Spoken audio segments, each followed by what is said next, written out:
22 of the House of Commons Standing Committee on Procedure and House Affairs. The committee is meeting today to continue its work on the operational security of the parliamentary precinct along Wellington and Spark Street. For the first half of the meeting, I would like to welcome the following witnesses.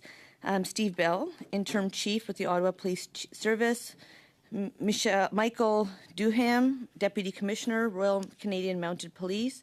And Luc Baudouin, Director with the Service de Police de la Ville de Gatineau.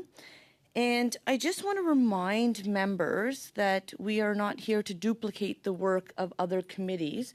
So I will just remind us of the motion, the wording of the motion that we have agreed to, that pursuant to Standing Order 1083AI and II, the Procedure and House Affairs Standing Committee undertake a study on expanding the federal jurisdiction for the operational security of the parliamentary precinct to include sections of Wellington Street and Spark Street, that the study consists of no less than 5 meetings, that the committee report its finding with recommendations back to the House of Commons. I will also take a moment to remind all colleagues that we will try to adhere that we have the same amount of time for the question, comment, and the response. And wherever the response is longer, I will provide that time back to our colleagues to ensure that the time is not taken away from you. And that is just to be mindful of the work that the interpreters do. So if we can refrain from interrupting each other, that would be greatly appreciated. I will also remind all members that we would appreciate that all comments be made through the chair, and that to our guests as well, that if we can always address all comments through the chair. We will now start by welcoming Chief Bell for opening comments, and I'll just remind our guests that your comments should be no more than 5 minutes. So please, if you can keep them less than 5 minutes, that would be greatly appreciated. Chief Bell, to you. Thank you, Madam Chair. Thank you to the Chair and committee members for having us here today.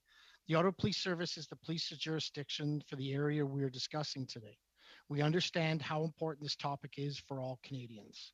We all want to see free, open, and peaceful capital that our residents of our city, visitors, and Canadians can fully appreciate and enjoy. This is crucial to our democracy. No one wants to see another unlawful protest as we saw in February. We have worked closely with our city partners and have already taken steps to ensure the conditions that led to the unlawful protests do not reoccur. We've also taken an enhanced police posture towards demonstrations and other events in the downtown core. We're working closely with the City of Ottawa to identify exclusion zones where vehicle-based events or protests are not allowed. We saw that this approach was successful during the last demonstration. The Ottawa Police Service has been policing Canada's capital since the 1800s. Policing is now more complicated than ever, and we've adapted and will continue to evolve as a police service. But as we consider changes moving forward, there are 3 areas I'd like to briefly discuss: jurisdiction and responsibilities, infrastructure, and resources. As the police jurisdiction in the nation's capital, a city which includes several law enforcement agencies, we have always had a strong sense of cooperation and collaboration. We're used to dealing with questions of jurisdiction. For example, security services on Parliament Hill and with the parliamentary precinct in Ottawa are handled by the Parliamentary Protective Services and the Royal Canadian Mounted Police. The RCMP is also responsible for protecting certain properties in Ottawa, like foreign embassies and consulates, and for the security of designated Canadians like the Prime Minister and the Governor General. Any changes to law enforcement responsibilities within the jurisdiction of Ottawa will need to be clearly laid out. Who will do what and where? What are the exact boundaries? What happens when an incident or event crosses over these boundaries? If we're going to effectively respond to complex, shifting events, jurisdictional boundaries, responsibilities, and collaborative strategies will have to be clearly spelled out. Statutory and regulatory jurisdictions will need to be determined so that whoever has jurisdiction has the necessary authorities and does not need to depend on an ad hoc emergency legislation. The second issue we need to consider is infrastructure. Millions of tourists visit the nation's capital each year, and we want to be an accessible and welcoming city. Ottawa should be a modern, livable city where residents can move about unobstructed. But in times of emergency and threat, we need to have the infrastructure in place that can protect key locations and personnel. Without infrastructure that can be quickly adapted for security, we are forced to rely on ad hoc measures like using heavy trucks and buses to block roads, which is a less effective and more disruptive method. We need to have infrastructure that we can put in place quickly and effectively to maintain for the duration of the threat and then reduce where appropriate. The third issue to talk about is resources. Although we can't predict the exact number of the exact nature of the next emergency or security threat, we must be prepared to maintain public security and protect the residents of Ottawa in any event. This requires adequate resources, including staffing for response, threat assessments, and interagency liaison. Where and how these resources will be secured needs to be determined. This concludes my prepared comments. This is a very important discussion for the City of Ottawa and all Canadians, and I look forward to answering your questions. Thank you very much, Chief Bell, for those concise comments. I will now turn over to Deputy Commissioner of the RCMP, up to 5 minutes. Good morning, Madam Chair, Vice Chairs, and committee members. I'm Mike Duhame from the RCMP, Deputy Commissioner of Federal Policing. I would like to thank the committee for the opportunity to be here today. We support the committee's study on the feasibility of expanding the parliamentary precinct to include sections of Wellington and Spark Street. As I understand, the United States conducted a similar review to improve the provision of security services provided at Capitol Hill following the events of January 2021. We look forward to any of the committee's findings and recommendations that can better address the safety and security of precincts and grounds in Parliament Hill. As my colleague Steve mentioned, I would like to focus my discussions on three themes: jurisdiction, RCMP and the Freedom Convoy, and our role in PPS. To begin, OPS, Ottawa Police Service, PPS, and the RCMP have different jurisdictional responsibilities. OPS remains a POJ, police jurisdiction within Ottawa. This means that there is a violation of criminal code even on the grounds of Parliament Hill or within the precinct. It is usually OPS who will investigate, make arrests, and lay appropriate charges under criminal code or provincial or municipal laws. The Parliamentary Protective Service mandate is ensuring physical security throughout the grounds of Parliament Hill and the precinct, and the buildings designated by the Speakers of the Senate and Speaker of the House of Commons that form the parliamentary precinct.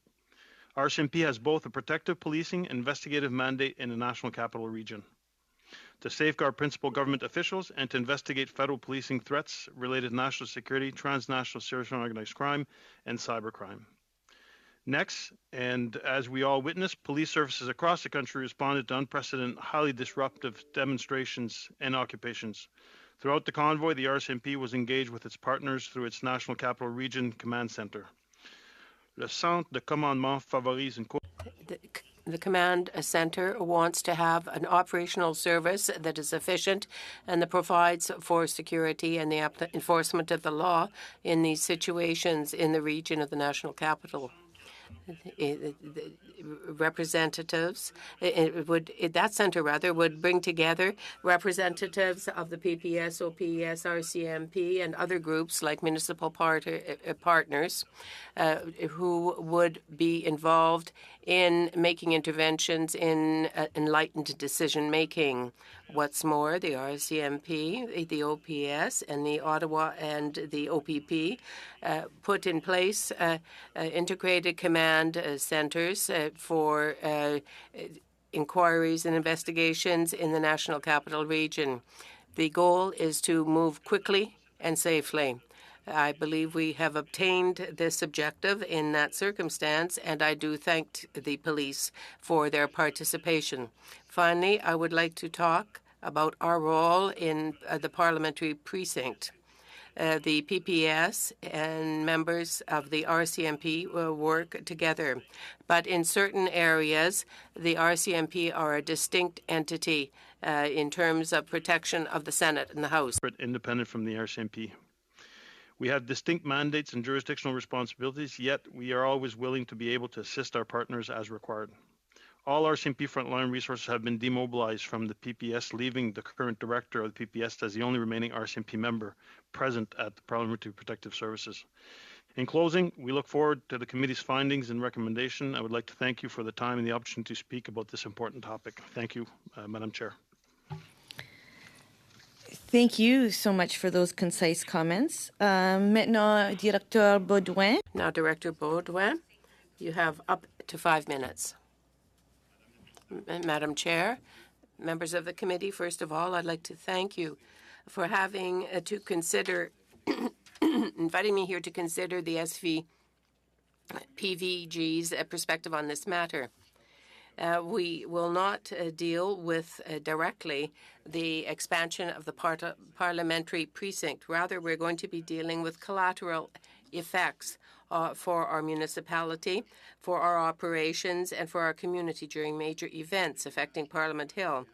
My testimony will be based not only on the recent truckers' convoy protests, but also on past experience.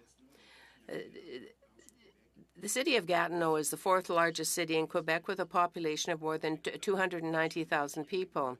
With Ottawa, we're the fourth largest metro area in Canada after Toronto, Montreal, and Vancouver. The SPVG serves all the sectors of the city, spanning more than 342 square kilometers. Under Quebec's Police Act, we provide Level 3 services. Our police service consists of more than 700 employees, including 390 authorized police officers and approximately 85 temporary police officers, making it the fifth largest municipal police service in Quebec. Since October 30th, 19, the National Assembly has recognized the special situation of the Outaouais because of its geographic proximity to Ottawa and Ontario.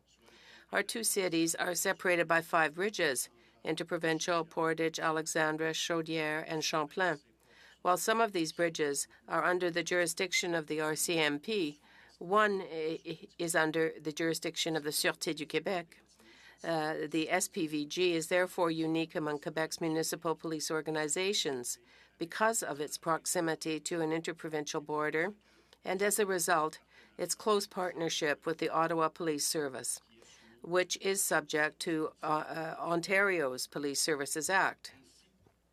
Thus, although our two organizations are governed by different legislation, we provide excellent cooperation at all levels and mutual support to prevent and solve crimes, whether local, regional, or interprovincial, as well as supervision for special events, to name but a few. While police service jurisdictions are clearly defined and governed by legislation that imposes jurisdictional boundaries, crime has no borders, and the issues that we face on both sides of the Ottawa River have a direct impact on our day-to-day work. It's clear that the current era is undergoing massive social change, which greatly affects police officers' work. It's therefore vital that we take a holistic, in-depth look at these types of events in order to meet the public's expectations and improve public safety, which is essential for public trust. The legal obligations that bind police work in Quebec, like Section 48 of the Police Act, reads with the maintaining of peace, order, and public security to prevent and repress crime. And it has to ensure the police shall ensure the safety of persons and properties, safeguard rights and freedoms, respect and remain attentive to the needs of persons. Section 69 indicates that a municipal force shall have jurisdiction to prevent and repress offences. Thus, we are responsible for the safety of the people and also for dealing with the general demonstrations, as we have witnessed. We have to ensure the safety of the people, but we also have to look at the involvement of all the 6 services, taking into account municipal and provincial laws. This means a very complex type of legislation. To be able to reach that level of complexity, we have to deal with the demonstrators, the various partners, and all who are involved in these events, whether they are public, private, or community institutions. An event in the parliamentary precinct or on its periphery would involve six forces: the RCMP, the OPP, the OPS, the Sûreté du Québec, the PPS, as well as the SPVG. The truckers' protest, which became an illegal occupation, required several operational meetings, as well as meetings with all the police services involved, in order to establish an action plan. From a communications standpoint, many hours were also invested in advance to ensure team coordination and consistency in our messaging. Therefore, by way of conclusion, I say it is important to take into consideration that whether or not the parliamentary precinct is expanded, managing events in the vicinity of this area has undeniable collateral impacts on the city of Gatineau. As a police service, we are responsible for implementing the necessary operational structure to manage the numerous issues related to a large-scale protest, including traffic gatherings, crowd flow, communications, and crime and violence prevention, all the while maintaining our residents' sense of security. In order to fulfill our mandate, we must be involved from the first stages of planning at both the strategic and operational levels. Depending on the scope of the situation and the activities planned, we will be able to adjust our response and be ready to face any eventuality. The current social climate, the increasingly rapid mobilization in various social movements, and the polarization of discourse will undoubtedly lead the National Capital Region to experience other major disruptions of this type. These types of events require transparency and accountability to the public in order to maintain public confidence in police services. The SPVG assures you of its full and complete cooperation and hopes to maintain the support of the political authorities in carrying out its mission. Thank you very much for having given me this opportunity to participate. Thank you, sir. Not welcoming Chief Superintendent Carson Pardee at the beginning from the Ontario Provincial Police. To you, up to 5 minutes. Welcome to PROC. Thank you and good morning, Madam Chair, Vice Chairs and committee members. I'm here today representing the Ontario Provincial Police and our Commissioner, Mr. Thomas Carrique. Under the Ontario Police Services Act, the OPP has a unique dual mandate providing frontline policing services to 328 municipalities across the province, as well as providing assistance and or specialized support to municipal services upon their request. As it relates specifically to the Freedom Convoy and the associated illegal blockades in the city of Ottawa, the OPP's Intelligence Bureau commenced reporting to our policing partners on January 13th, 2022. As of January 22nd, daily intelligence reports focus on the convoy headed to Ottawa and the anticipated protest movements across the province. Intelligence reporting was shared with more than 35 Canadian police, law enforcement, and security agencies. As the convoy crossed over the Manitoba-Ontario border and traveled across the province until it arrived in Ottawa on January 28th, OPP officers professionally fulfilled their duties without incident. In support of the Ottawa Police Service, throughout the occupation, an increasing number of OPP officers and specialized resources from various services became engaged, ultimately contributing to an integrated plan and the establishment of a unified command. Simultaneously, our members responded to many convoys and demonstrations that consistently and repeatedly emerged in communities across Ontario, including but not limited to the critical blockade of the Ambassador Bridge, the blockade of Highway 402, multiple attempts to block Canada-US border crossings, and demonstrations that posed risks to the area of the Ontario legislature. In addition, from day one, when the convoy entered Ontario, we were responsive to requests for assistance from other municipal police services. This was a provincial and national emergency that garnered international attention. In response, the OPP and more than 20 other police services from across the country worked collaboratively to address public order emergencies that were unmatched in recent history. Protests and demonstrations are often complex in nature. The role of the police remains that of protecting the public, upholding the law, and keeping the peace. The province's critical infrastructure and highways regulation under the Emergency Management and Civil Protection Act and the Federal Emergencies Act were effective supplementary tools needed to help protect critical infrastructure and ensure the continuous and safe delivery of essential goods and services, while at the same time maintaining, or in the case of Ottawa, restoring peace, order, and public security. As the committee is well aware, in addition to the critical events experienced in Ontario, the illegal occupation in Ottawa was accompanied by numerous other high-risk Freedom Convoy-related protests and blockades across Canada. The OPP worked collaboratively with the Ottawa Police Service, the Royal Canadian Mounted Police, and other policing partners to develop a sustainable, integrated operational plan that was informed by best practice from other high-risk critical events, available police resources, along with concurrent and emerging operational requirements in a number of police jurisdictions. Sufficiently trained public order officers were amassed from throughout Canada and deployed in an integrated, strategic, and measured manner, which resulted in the collapse of the occupation. The situation and the associated events simultaneously taking place across Canada required unprecedented national collaboration to prevent injury, preserve life, and protect critical infrastructure. I must note, however, that the Ontario Provincial Police's role here in Ottawa is not that of the police of jurisdiction, nor do we have security responsibility on Parliament Hill. In the matter of the Freedom Convoy, we provided assistance and specialized support to our partners, the Ottawa Police Service. I look forward to answering any questions you may have of the Ontario Provincial Police. Thank you.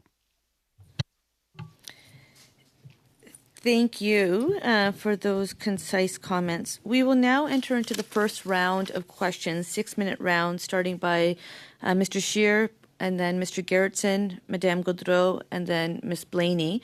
And just if we're mindful of time, we'll try to squeeze in a second half round of questions, but otherwise time is very limited. So I'll leave it to members. Mr. Scheer, the floor is yours. Thank you very much, Madam Chair. There were certainly a lot of allegations that were made at the time of the protests that have since been debunked, and a lot of the inflammatory language used by certain politicians and the corporate media to try to characterize these protests into something that they weren't have a lot of those types of allegations have also been debunked. Many politicians and many media observers use the term occupation, that Parliament Hill was occupied, or that the protesters were occupying the precinct or parts of Ottawa. And I just wanted to clarify that, because that's a particularly precise word with a lot of meaning behind it. So to Monsieur Duhem, are you aware of any parliamentary buildings that were occupied by protesters? Madam Chair, no, I'm not aware. We had good communication with the Director of PPS, who in turn was communicating with Sergeant Arms, and I know there's communiques that went out throughout members of Parliament to advise them, but I'm not aware of any Parliament buildings or Parliament buildings part of the precinct that were occupied. Okay, and to Mr. Bell, Interim Chief Bell, are you aware of any buildings near the parliamentary precinct that were occupied, where protesters entered buildings and occupied them?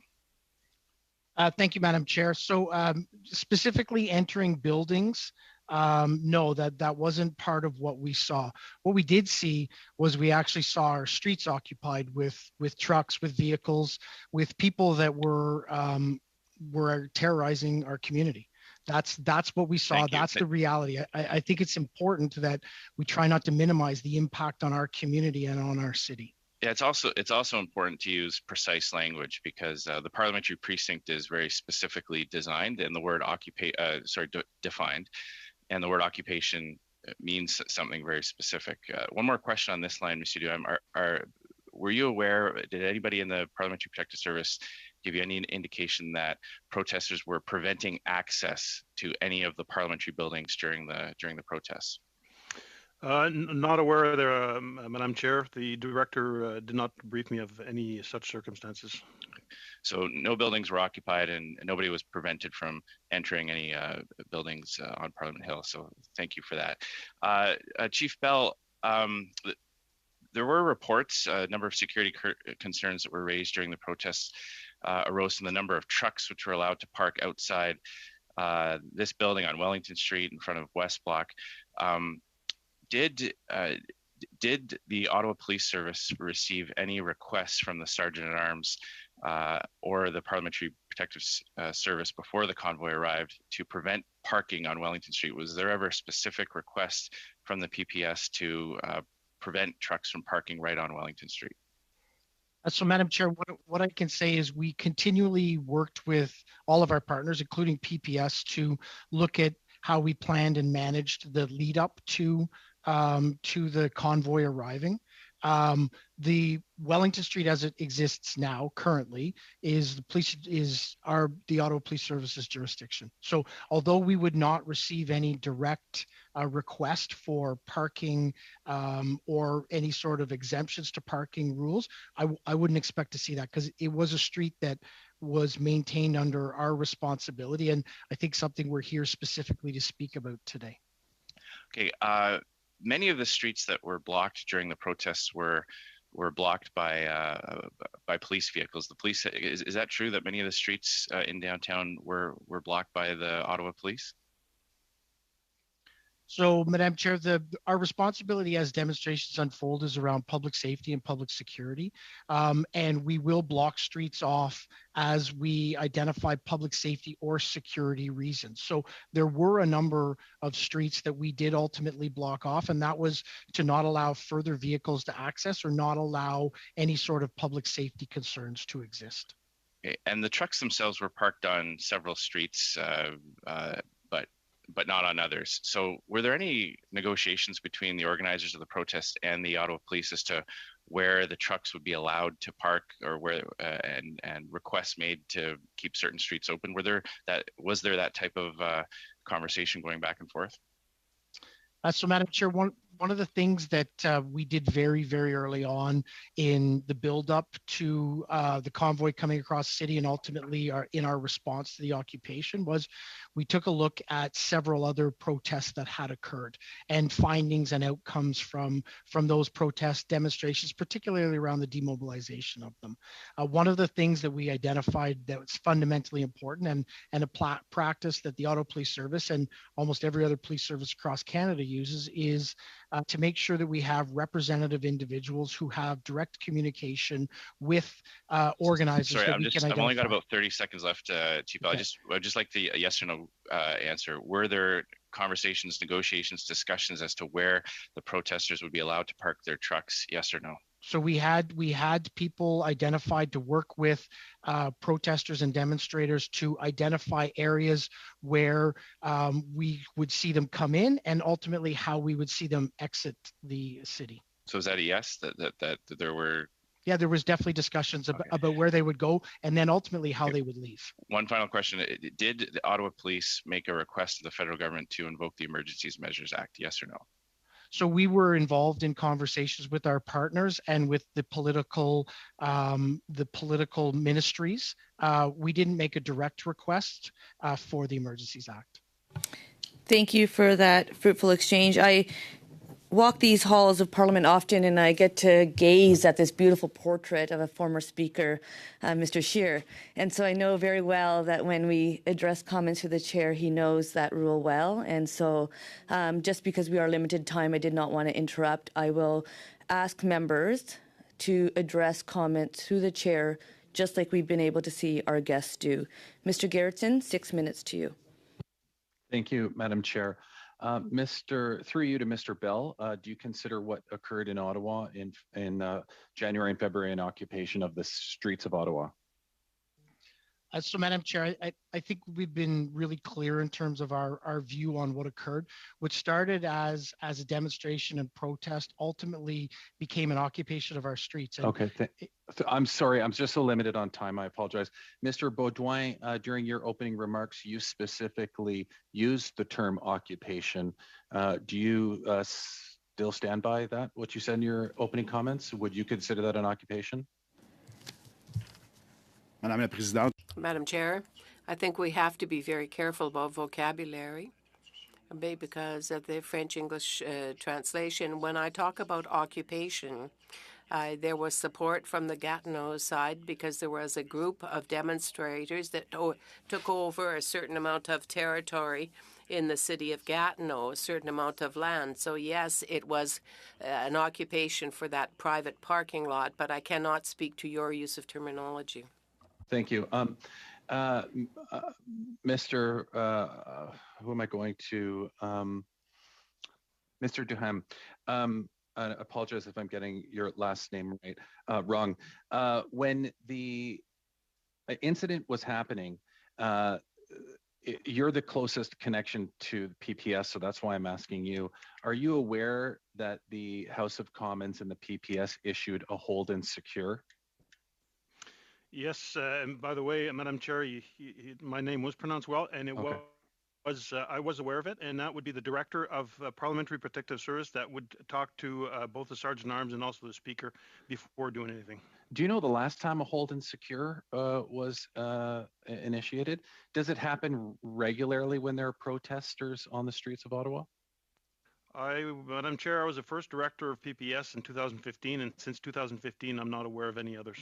So the last time that a hold and secure was issued, I had to arrive on Parliament Hill one day when they were clearing out the occupiers, and there was a long construction fence, 8 feet tall, set up along the entire Wellington Street side of Parliament Hill. When I went to enter, they had to remove a chain that was locked with a padlock, and then physically pull back the fence so that I could then enter. And there was about a dozen PPS and RCMP officers standing on the other side of the fence. Is that normal to access Parliament Hill?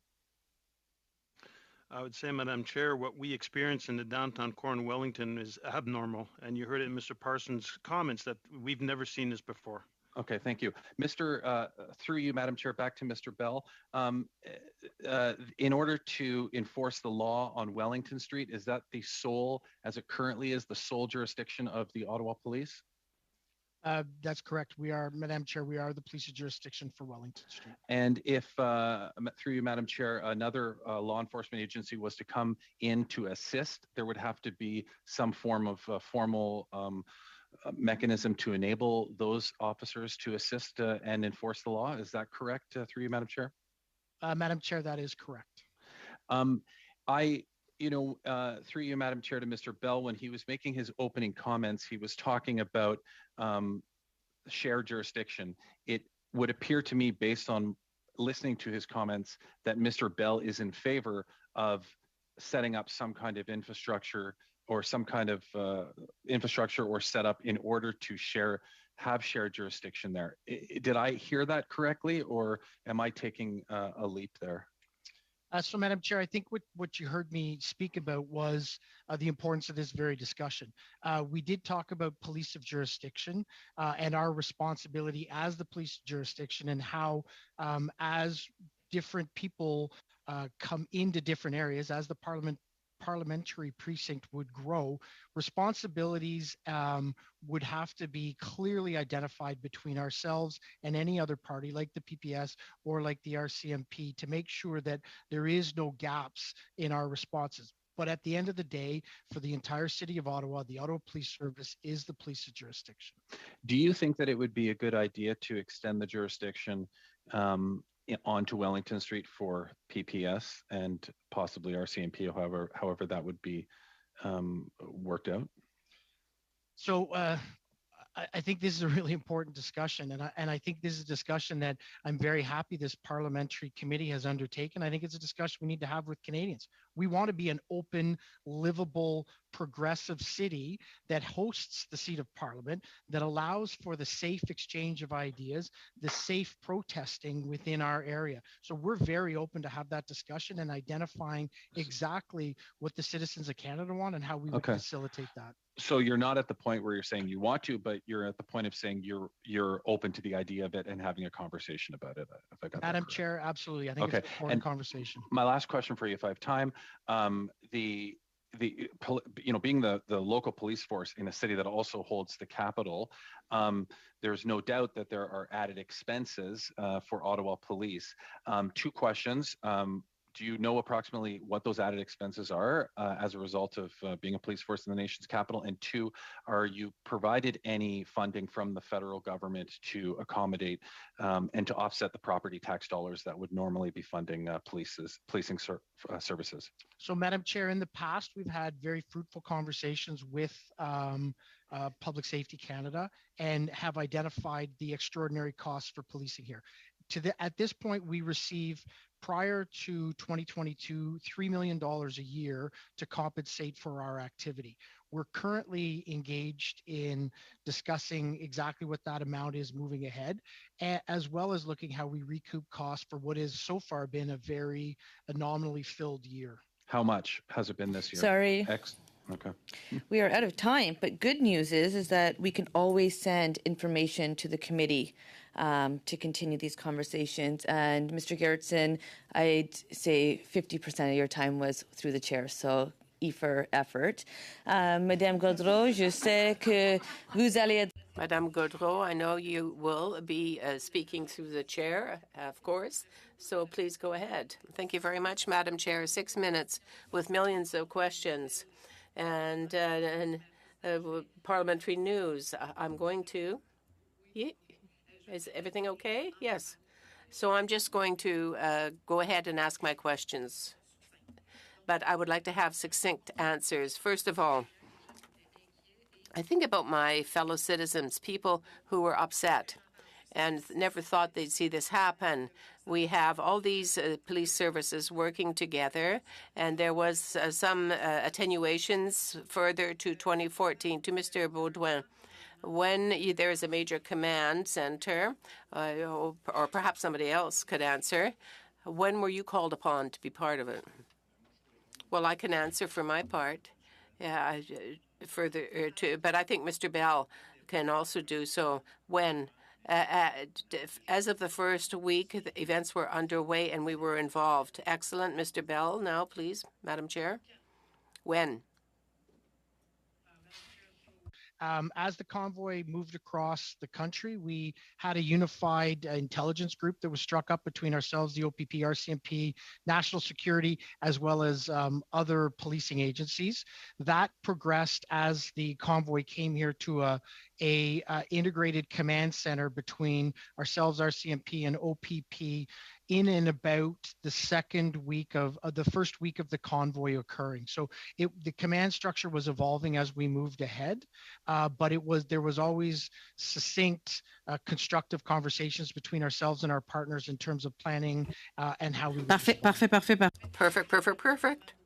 I don't have a lot of time. Yes, so I've understood during the first week. So that means that there was no type of upstream prevention. It was during the first week as you were reacting to events. Okay. Who was the major person, the major entity responsible? With 6 services is quite a puzzle. I'd just like to reassure the citizens in my riding. I come and work here, but they were very, very worried for me. So who can answer my question? Mr. Duhem. Madam Chair, what I can say is from the outset, the lead was OPS. And we were supporting the OPS. So how can it be then that OPS, Madam Chair, which is our security service, was not able to do any preventive intervention to preserve the safety and security of parliamentarians? This is what I understand. Is there anybody who can answer this question? Because I've heard testimony that said we couldn't do anything. There were indications, but it couldn't be transmitted. We couldn't understand each other. So what happened? Thank you, Madam Chair. Madame la Présidente, la question était... The question was for whom? If it's for the OPS, perhaps who should answer?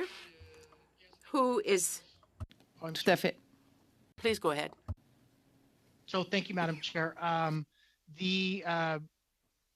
think it's important to realize that this was, as was indicated by every one of the representatives who's spoken on police services today, an unprecedented incident. We had never seen this before in Canadian history. It hadn't happened across North America.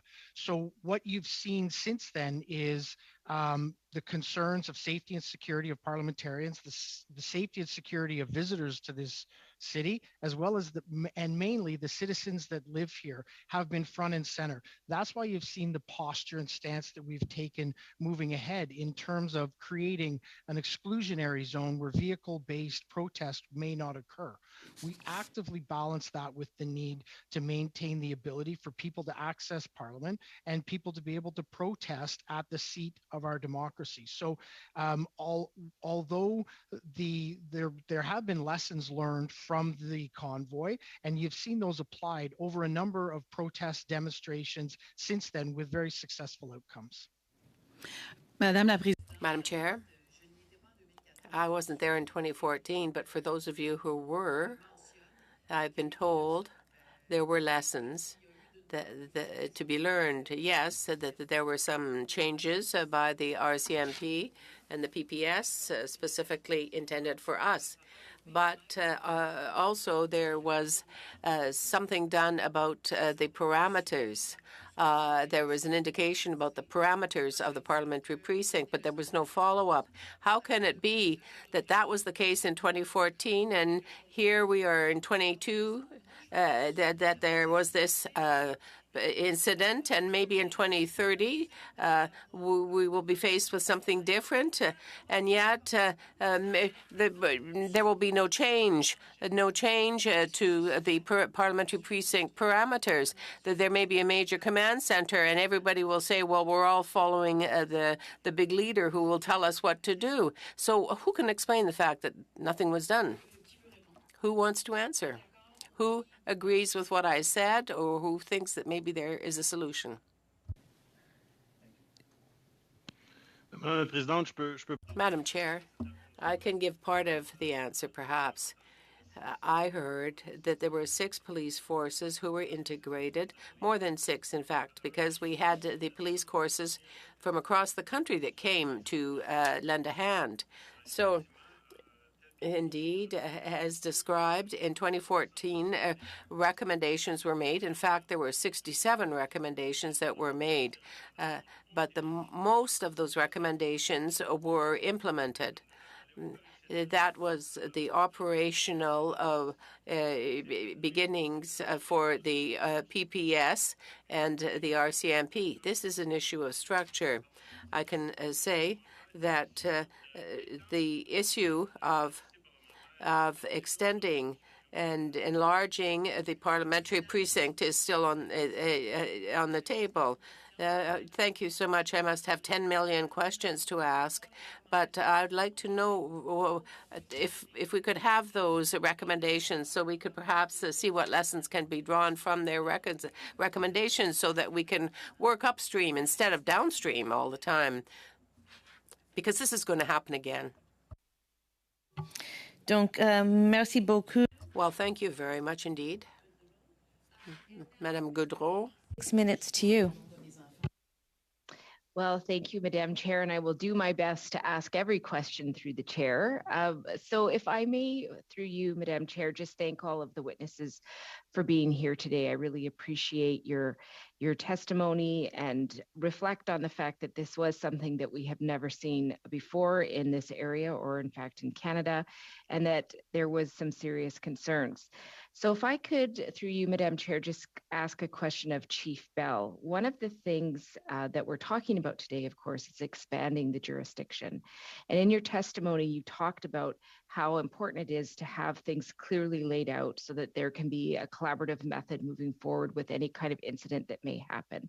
So I'm just wondering, with the expansion of the precinct for Parliament, do you feel confident that those processes are in place, or is there anything we need to do or any modifications we would have to do to address the issue of a bigger precinct for Parliament? So, Madam Chair, I think that's actually the crux of the issue that we need to discuss. With the expansion of any territory within the parliamentary precinct, it will need to be clearly identified. Is PPS taking on any new responsibilities? Does the Ottawa Police Service still provide the services it does as police of jurisdiction across the parliamentary precinct, like response to high-level emergency incidents, like response to criminal investigations or any other sort of criminal investigation? So I think those are what is at the crux of the matter. If it's expanded, we need to be very clear and deliberate in how we outline who is responsible for what.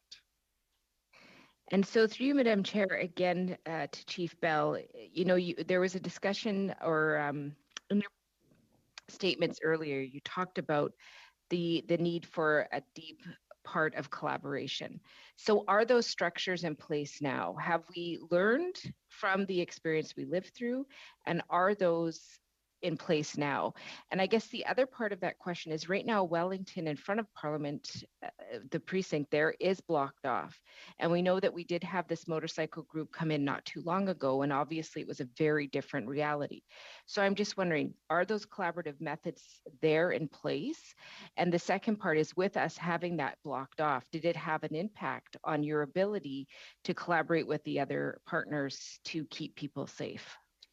So Madam Chair, I can't speak highly enough about the level of collaboration that exists within our city, particularly between our partners, many of whom you see here today, Gatineau Police, RCMP, and the OPP. So those structures do exist. They will continue to exist. I think what the ultimate takedown of the occupation identified is the depth of collaboration between all police services, policing organizations across Canada that had to come together to manage the event. And I believe those are continuing to become more entrenched and more ingrained in what we do and how we do it. So I would be very satisfied with people understanding how cooperative we are as an organization to look at how we deliver policing services for our communities. And Madam Chair, there was a second portion to that question, and I'm going to ask if I can have it restated. Just around the blocks that are there now on Wellington and the impacts that it had. Thank you, Madam Chair. Yeah, thank you, Madam Chair. And my apologies for having to have it raised again. One of the key areas that I talked about was the need in this discussion to have a dialogue around infrastructure investments. There are several infrastructure investments like bollards around streets that can easily limit the movement of vehicles through different areas that I would hope would be a key and important part to this. We've changed our stance. We've changed our posture. We do harden areas like the downtown core of Ottawa to not allow vehicle-based demonstrations, and that's a posture you'll see us moving ahead. That has provided more safety and security to that area, and something we will continue to use moving ahead. Well, thank you for that. And through you again, Madam Chair, if I could ask a question of Deputy Commissioner Dunham. Hopefully I got the name right. I appreciate your earlier statements, and you talked a lot about the support for the study, the importance of having this conversation. Of course, always the importance of jurisdiction, but you also talked about the need for integrated command centers. I'm just wondering if you could explain to us a little bit about what you meant by that, and also what does that mean in the context of the potentiality of increasing the parliamentary precinct? Thank you, Madame la Présidente. It's the Integrated Command Center in the National Capital Region. There is the NCRCC, which is National Capital Region Command Center, which any big event will have people come together, and it's law enforcement, it's the fire service, OC Transport, La Sûreté du Québec across, SPVG across the river as well, Service de Police de Gatineau, for a coordinated approach so everybody knows what everybody's doing at any given time. So if a decision is made with regards to a protest downtown, while OC Transport can shift, paramedics know the routes to take. It's very important. PPS does this on a daily basis with any demonstration on the Hill. They have their own command center to manage this. Depending on the size, that's when you see different partners come on board with that. But you always have a command center when something of that nature comes. We deal with it. And thank you. And through you, Madam Chair, if I could ask, what will be the impact on the PPS then, specifically if the precinct grows? Madam Chair, I'm just speculating if it grows, obviously, additional resources. If the mandate remains the same, additional resources, and then it's that good. There is a coordination right now with OPS and RCMP. So it's to determine, is there an additional role that PPS can take on if we decide to extend the precinct, and I will leave that to your review committee. Ms. Blaney, would you like another minute right now, and then I can just not give it in the second round? Do you want to continue with your line of questioning? Sure, I would Go be. Sorry, echo there. There, it's better now. I guess my last question is just around. Sometimes, sorry, unexpected, but just around the expansion of the streets and what will that with that inclusion? How? I guess I don't know. No, I don't have a question. It's for PPS, and I don't think that they're here, so I'll just leave it at that. Excellent. Thank you for just kind of sharing that with us. And now what I'm going to do, because time is limited, I am going to entertain a second round, a very tight second round, and it will be preferably 4 to 5 minutes to Mr. Viss, followed by 4 to 5 minutes to Mr. Turnbull. Et puis 1 minute pour Madame. 1 minute for Ms. Goudreau. Back to you should you have a quick question. Mr. Viss. Thank you, Madam Chair, and thank you to all the witnesses here today. Through you, Madam Chair, Mr. Bell outlined in his exchange with Mr. Scheer that the people of Ottawa were terrorized. Can he please define what he meant by terrorized, and whether anyone was charged with an act of terrorism under Canada's Criminal Code during, before, or after the Emergency Act? So thank you, Madam Chair, and I can absolutely clarify that. There was no acts of terrorism there were no charges are laid around any of those acts. What I can say is that during the convoy, during the occupation, we received 2,200 calls for service, which resulted in 280 arrests, from 410 different criminal code investigations, with 118 people charged and 466 criminal charges laid that continue to go through the court. Thank you, Madam What those Chair. identified was... Sorry, Mr. Bell, that I have very short time for questioning, but that was a comprehensive answer. You're on mute, Mr. Viss. We want to hear your voice. My second question, Madam Chair, through you, is towards Deputy Commissioner Duhaime. At last week's declaration of emergency committee, my colleague Larry Brock stated, but didn't have time to finish, a line of questioning about the RCMP's technical capacity to conduct non-invasive detection of explosive materials. I won't ask through you, Madam Chair, to the Commissioner about the specifics of those techniques, but I do want to know if it is true that for at least the first 2 weeks of the convoy protests, the RCMP denied or ignored requests from the Ottawa Police Service or the Parliamentary Protective Service to provide or loan its technical capacity. Madam Chair, I'm unaware of any requests that we did not answer to. Okay, so through you, Madam Chair, Deputy Commissioner, do you deny absolutely that the Ottawa Police Service or the Parliamentary Protective Service made any such requests? Madam Chair, I'm unaware of any requests. Madam Chair, through you, Chief Bell, do you agree with the Deputy Commissioner's statement? Yeah, I am also unaware of any requests.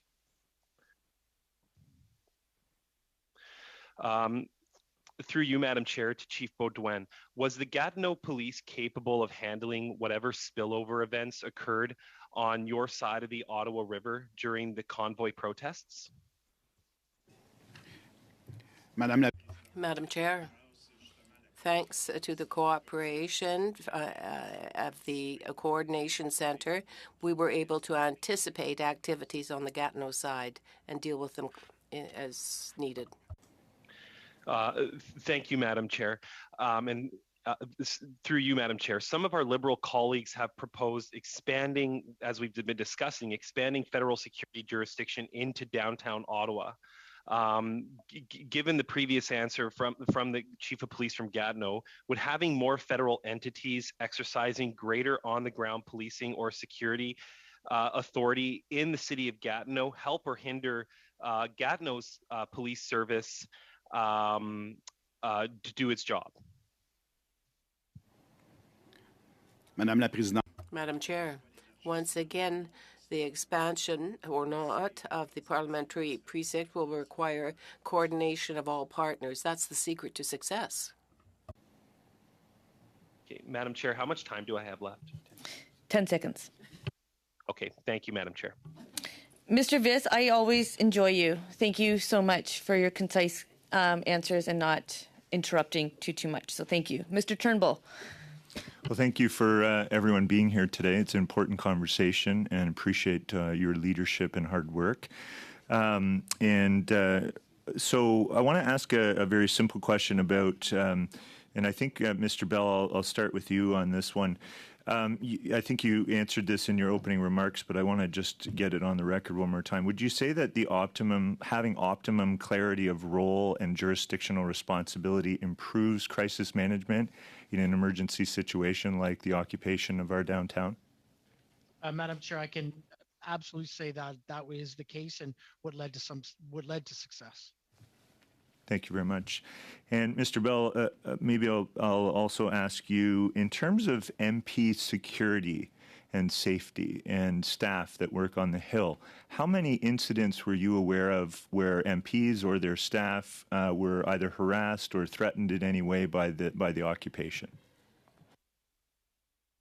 So, Madam Chair, I don't have that information at my fingertips, and I'm unaware. But I believe that would be maybe better directed to Mr. Duhem, who would be responsible for the initial response to those incidents.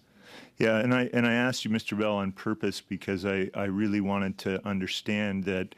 You know, certainly from my perspective, the challenge in this study is that MPs actually cross through OPS jurisdiction when they travel from their offices, which are predominantly on Wellington and Sparks Street, to get to Parliament Hill. And that tends to be the moments within the occupation where many of those MPs felt, less than secure. And so that's why I was asking you.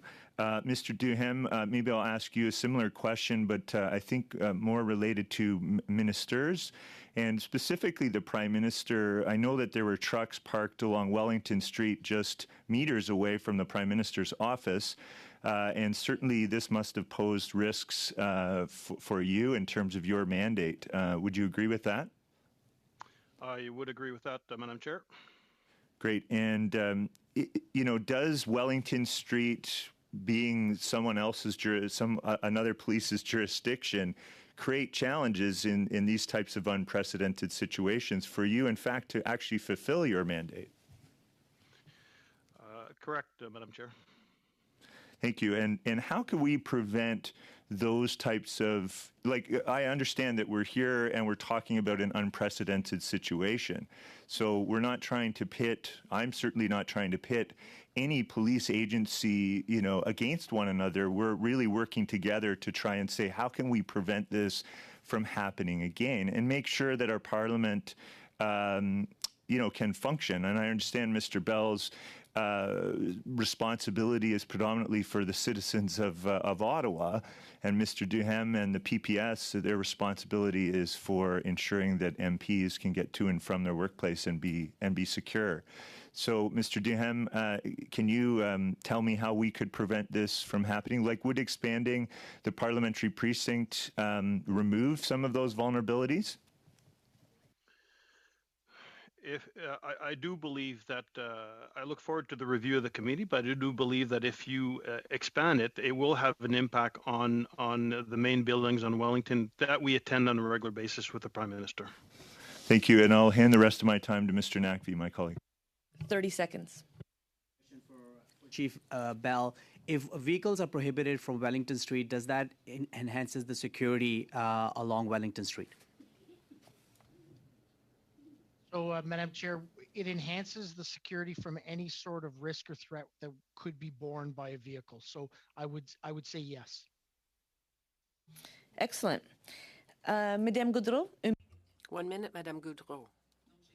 I've understood. Thank you very much, Madam Chair.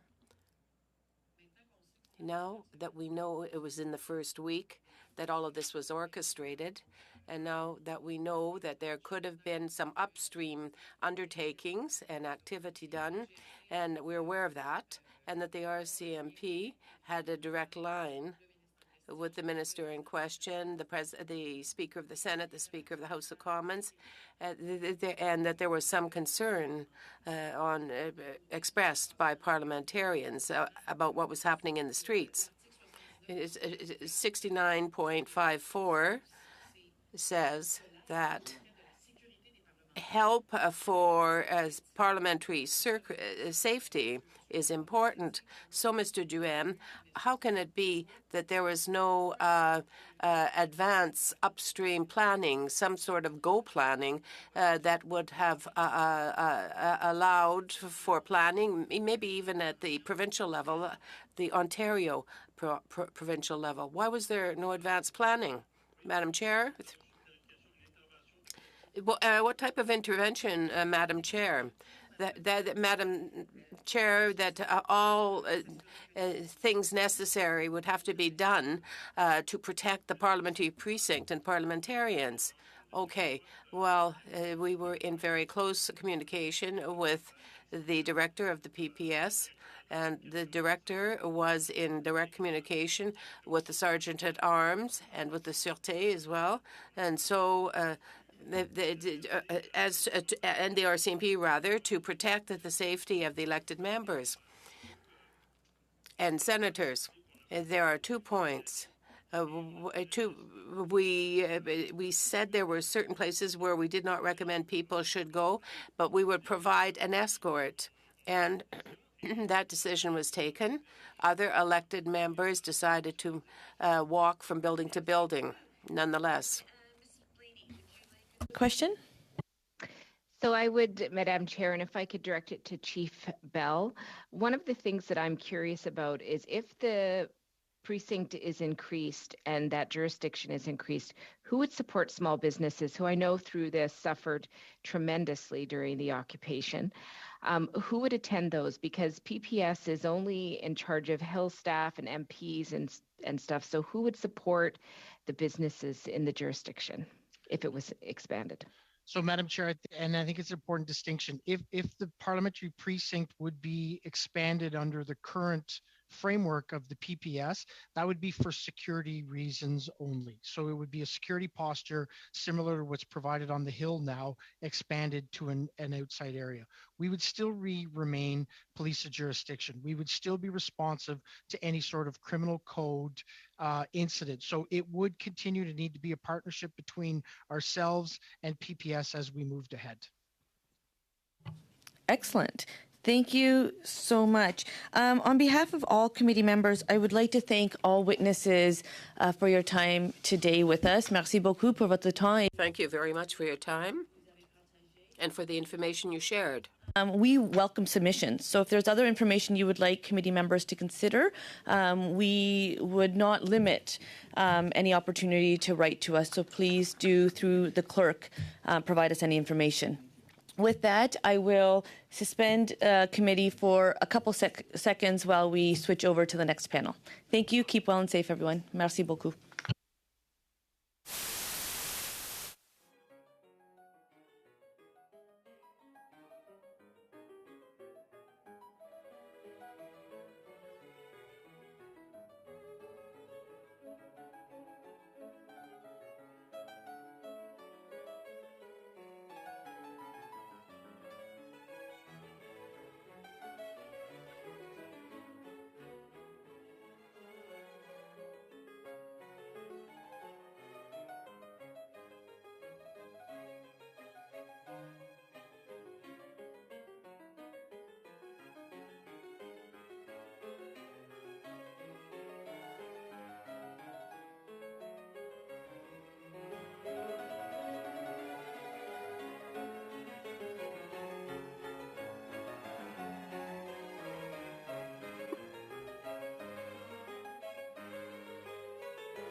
meeting, Ministers Mendicino and Minister Tassi are here appearing with officials. And to keep our meeting rolling and quickly, I will now pass the floor over to Minister Tassi for up to 5 minutes. So thanks, Madam Chair. Happy to be here today with two of my officials. Paul Thompson is my DM and Rob Wright is an ADM. And so thanks for inviting us here today, and I fully appreciate the importance of this committee's study on expanding federal jurisdiction for the operational security of the parliamentary precinct. Before we begin, I'd like to acknowledge that we are meeting on the unceded territory of the Anishinaabe and Algonquin people. As Minister of Public Services and Procurement, I'm proud to be leading the restoration work on the precinct. Through this enormous undertaking, we are restoring one of the most important heritage sites in Canada. We are creating a modern workplace for parliamentarians while moving us towards carbon neutrality and climate resiliency. Our goal, working hand in hand with Parliament, is to restore, modernize, and preserve the heart of Canada's democracy and to ensure it can be enjoyed by all Canadians for many years to come.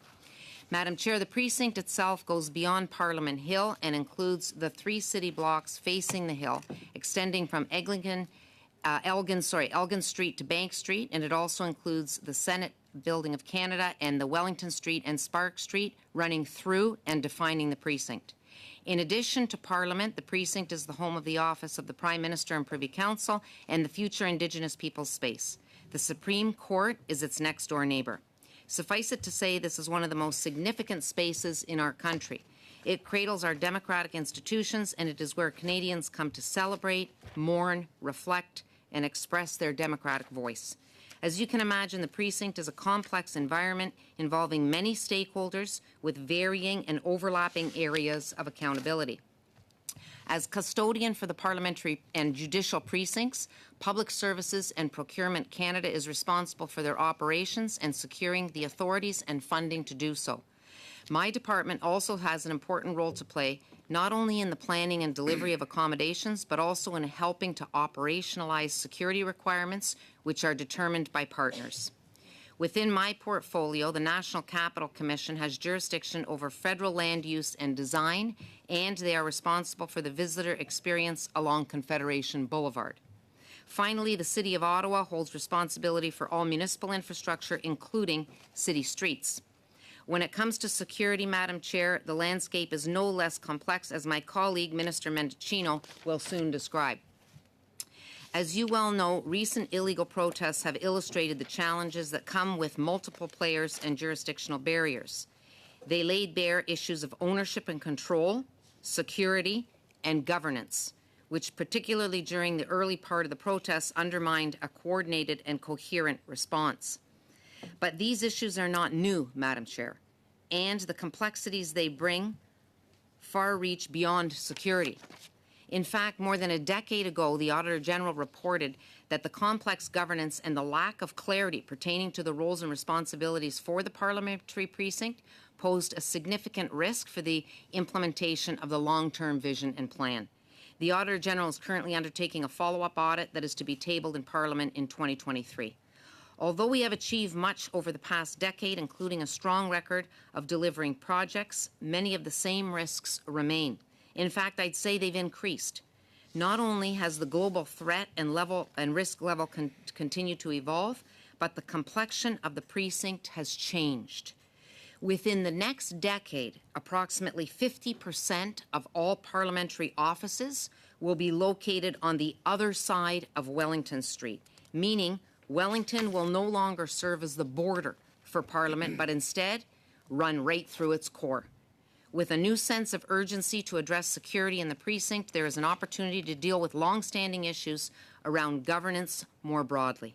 Madam Chair, my department sees significant benefit in working with Parliament, the City of Ottawa, and other key stakeholders to help clarify accountabilities, simplify the operational context, and streamline decision-making to create a more safe, secure, accessible parliamentary precinct.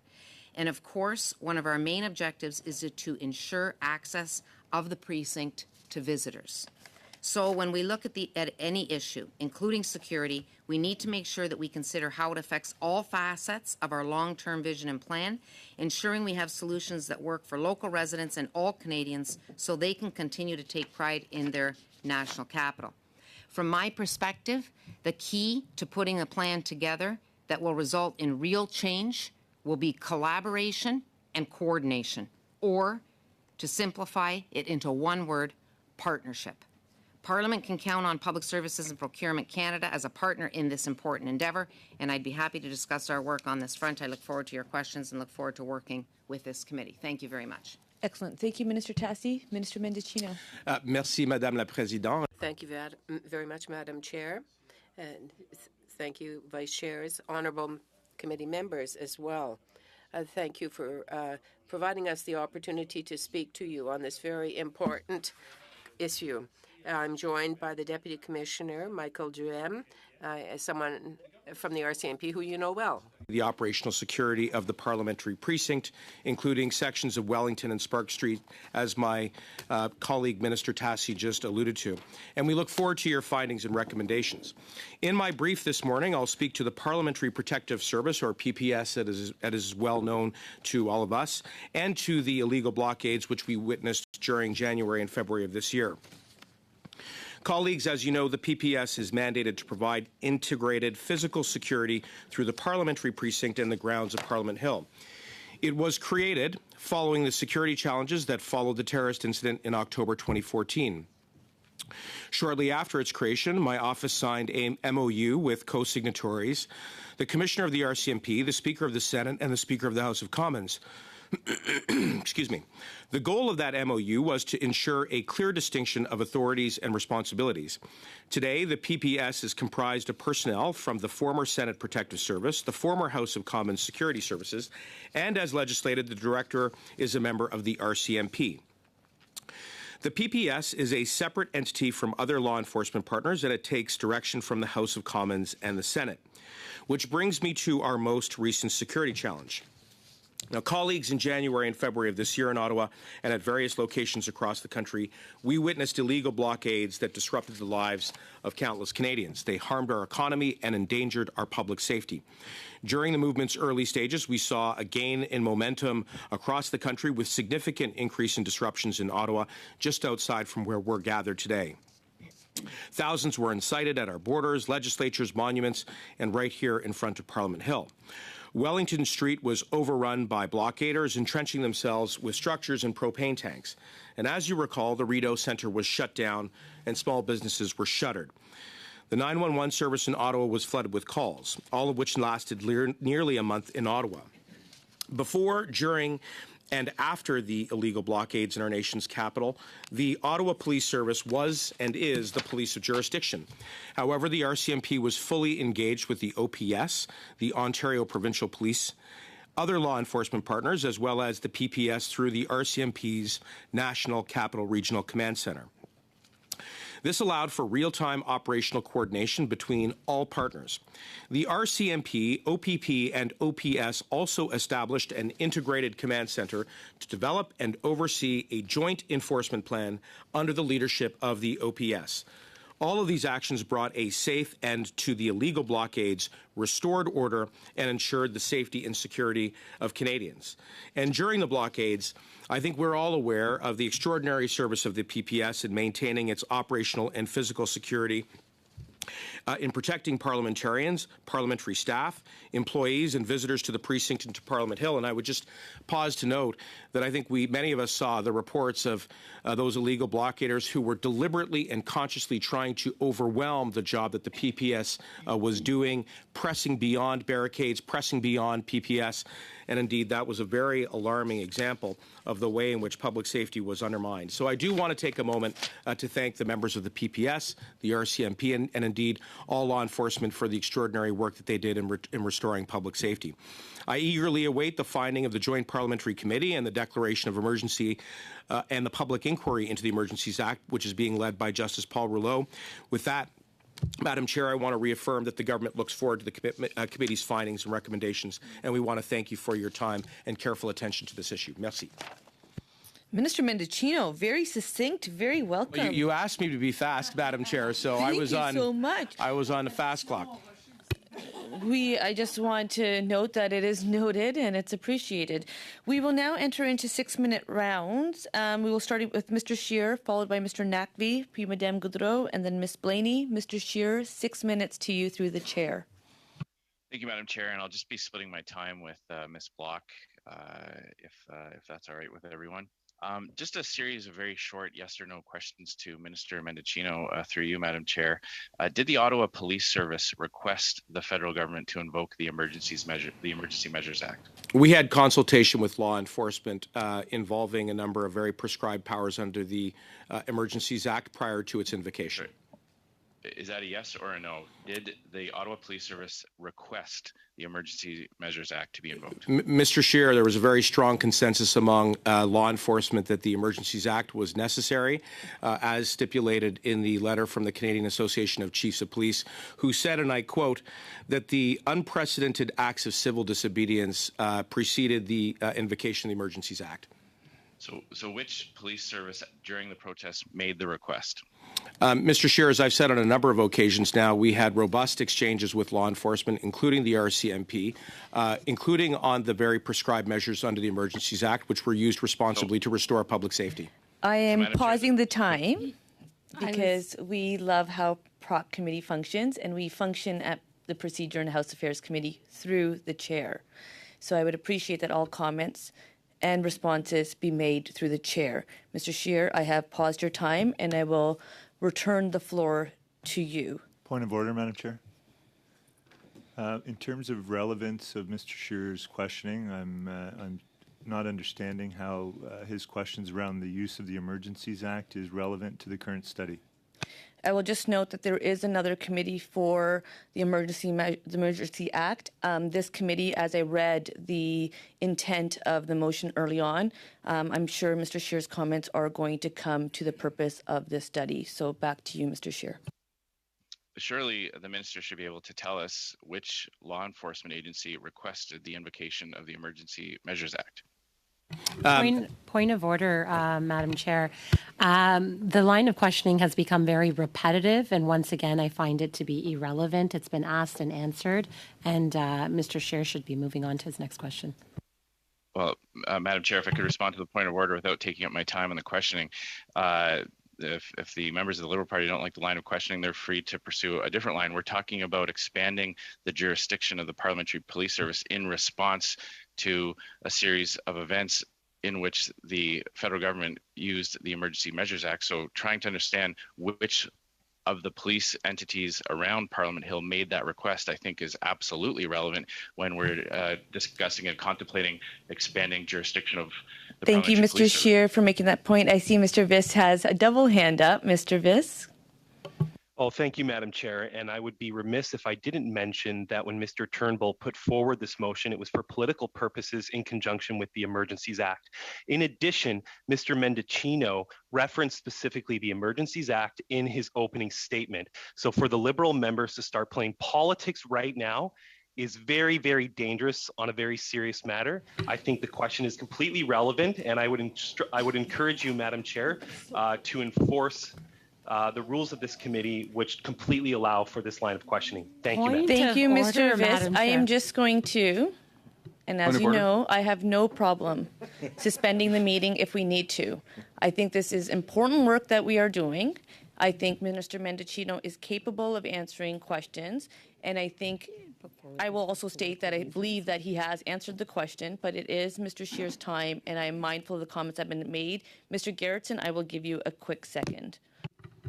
Point of order, Madam Chair. I think that it is extremely unfortunate that Mr. Viss has an implied motive towards Mr. Turnbull's rationale for bringing forward this this particular study. I see that Mr. Scheer is laughing at that comment as though he thinks it's funny that we're studying the security of members of You're Parliament. complaining about assigning motive, Mr. Gerritsen? And Madam Speaker, I think that you should consider the points of order that have been raised, and you should encourage Mr. Scheer to stick to the discussion that we're having, which is specifically about the jurisdictional boundaries and expanding the territory in which. I want to thank you, Mr. Gerritsen, and I want to thank all members for your advice and guidance. I would like to resume the time of Mr. Scheer so that we can continue. Mr. Scheer, I do believe if you've received a response, you might not always like it. We're used to that as well,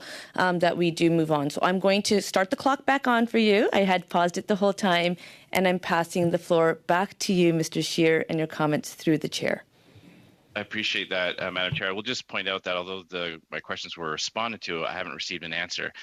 There are several police institutions responsible for the area around Parliament Hill. I'm just trying to find out which one of them made the request for the Emergencies Act to be used. That is a question that should be able to answer. Mr. Mendicino has made statements about having consulted. So just simple answer to a simple question, which police agency asked for the Emergency Measures Act? Well, again, I think Commissioner Lucky has clarified that there was consultation between the RCMP and the government on prior to the invocation of the Emergencies Act. The government, in good faith, sought the advice of law enforcement prior to its invocation on very specific powers, which were then subsequently used by law enforcement to restore public safety at a time of unprecedented civil disobedience, in the opinion of professional, nonpartisan police. Okay. I'll just, before passing over my time to Ms. Block, I'll just read for the committee Commissioner Lucky's testimony when she stated, no, there was never a question of requesting the Emergencies Act. So it's very telling that the Liberals got very squirrely when I asked for these lines of questioning. The RCMP have denied asking for the Emergency Measures Act. Mr. Mendicino can't name which agency, and I think that's very telling. And with that, I will pass my time over to Ms. Block.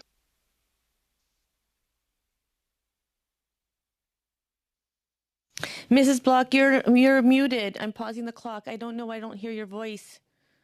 Try again. Are you plugged in? Your boom. Can you lower your boom?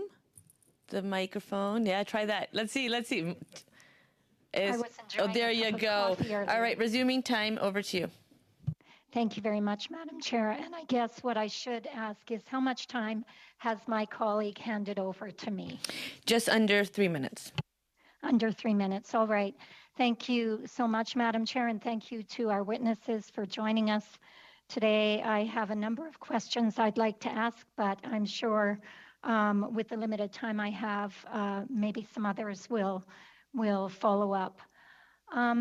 Minister Mendicino, you stated in your opening remarks that you eagerly await the findings of the inquiry being undertaken by Commissioner Rollo.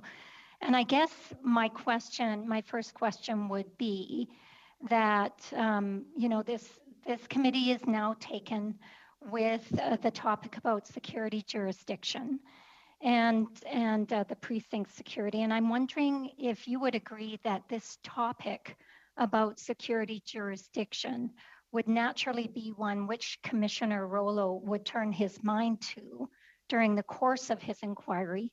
And so I'm wondering what your thoughts are on yet another committee taking up their time to do a study like this, given that we have already one committee undertaking to study the Emergencies Act and the invocation of it.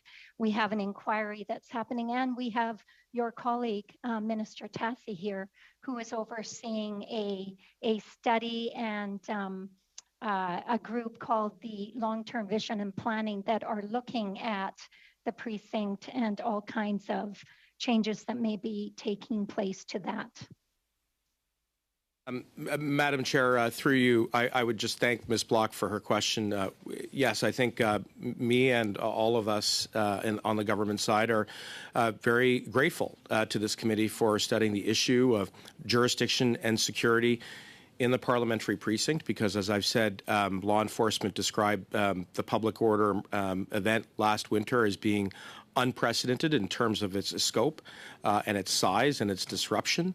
I think we should take this matter very seriously. And not only do we look forward to your recommendations, but to the recommendations which may be put forward by the Joint Parliamentary Committee reviewing the invocation of the Emergencies Act, as well as Judge Rouleau, who is undertaking an independent public inquiry. 30 seconds, Mrs. Block. So through you, Madam Chair, really quickly.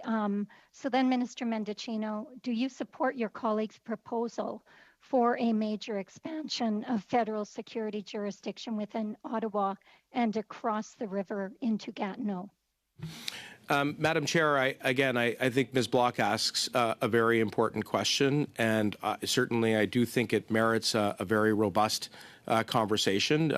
In my view, following the emergency last winter, there is a need to consider whether or not we need to provide new tools, to consider how different law enforcement branches work together to maintain public safety. And I know that intersects with this committee's work because, of course, you are very much grasped with the issue of the parliamentary precinct. Excellent. Thank you, and very timely, because that is exactly the study that this committee is doing. 6 minutes to you, Mr. Naqvi. Thank you very much, Madam Chair. And I, for one, on behalf of my constituents, am quite grateful for this committee to be looking at this really important issue. As Madam Chair, you know, I represent the riding of Ottawa Centre, where Parliament Hill is located. Wellington Street, Spark Street is very much part of the fabric of my community. And this discussion around whether or not parliamentary precinct should be expanded is of great importance to my community, because as we've learned, these are issues that are faced by the residents of my community on a daily basis. So I want to thank the ministers for being here today. And I'm asking these questions on behalf of thousands of people who reside in this area and hundreds of small businesses that also operate. Minister Tassi, I will start with you.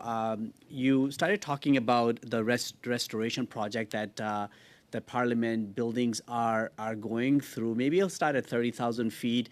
And can you share with us your and your department's vision around the parliamentary buildings, and what do you see the future for this entire area as we're going through the restoration project?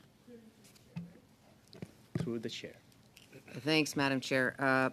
Pleased to respond to that. So we have before us a wonderful opportunity with the long-term vision and plan that was commenced in 2001 and that we're working towards. We really want to create a space here that is welcoming, that is safe, that is inviting to people to come. Not only Ottawa residents, but people across the country and also around the world. And I think we are making great headway on the implementation of the long-term vision and plan. So right now you look at Centre Block, what's going on, and that is the most complex heritage rehabilitation project we've ever undertaken. There's a beautiful welcome center. We look at yesterday's announcement of Block 2 and having the design bid winner announced. We are moving forward on these various matters. But I would add to that, Madam Chair, that the reason that this is so important and the reason that we need to have the experts come in and have a collaborative dialogue, as I've said in my opening remarks, is because there's so much effort that has gone into that long-term vision and plan. We have to make sure that we get this right. There's 3 issues that are at the question here: ownership and control, security, and governance. And these aren't new. They're long-standing. And so it's important of the work that this committee is doing, and we look forward to the collaboration and working with the committee in order to come to a place where we are making the decisions that are in the best interests of Canadians. Madam Chair, through you, thanks to the minister. You just talked about Block 2. It was a very exciting announcement. Many people may not know what Block 2 is. As I saw it, it was building a new South Block of our parliamentary buildings and creating a parliamentary square that as I see the drawings, also includes Wellington Street as a sort of a pedestrian area, a more inclusive area for people. Can you share that particular vision as to how you see things looking like perhaps 5 years from now? Well, thanks, Madam Chair, for that question as well. The announcement yesterday was a fantastic announcement, and seeing the design and the drawings that were there, it was really exciting. I know that many people have waited for this. John Ralston Saul made that comment when he delivered a speech. But just so I thank the member for that request for clarification. I'm living the file, so I'm very clear with what Block 2 is. But it's O'Connor Street, Metcalfe, Sparks, and Wellington. Those are the boundaries. And the design, the Whitting design, is available online, so I invite people to take a look at that. There's many advantages to this. One of the things in my conversation with John Ralston Saul that I had said, now this can be a space where people that come to the Hill and take part in discussions can look out and see the Parliament Hill right in front of them, which is absolutely fantastic. But there's so much more than that, and we're very excited about this and look forward to moving forward with this plan. Thanks, Chair. Through you to the Minister. Wellington Street is closed at the moment after the illegal occupation, and we know that there are a desire by the community that lives around here to keep it as a street that is not accessible to vehicles, very similar to Sparks Street. Does your department have some thoughts on that particular active transportation, more pedestrian-friendly use of Wellington Street? I think that, Madam Chair, through you, the real key point here, and I made it in my introductory remarks, is that we take a collaborative approach that is coordinated and we form the partnerships. I want to see that before we move forward, we have engaged with all partners in order to ensure we are going into this with eyes wide open, understanding the consequences of the decisions that we are about to make and the impact that this is going to have. So this dialogue is extremely important, and it's needed. If you look at Memorial Square as an example, there is a monument there that is owned by PSPC. There's 3 landowners. There used to be 4. Parks Canada passed over that land to PSPC.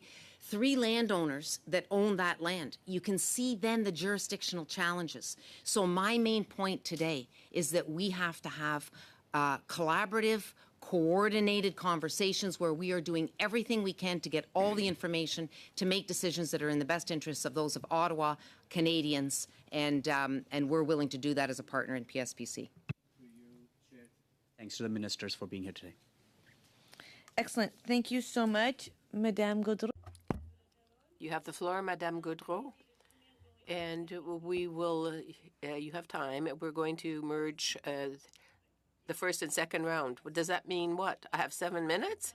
Yes. Okay. I can get comfortable.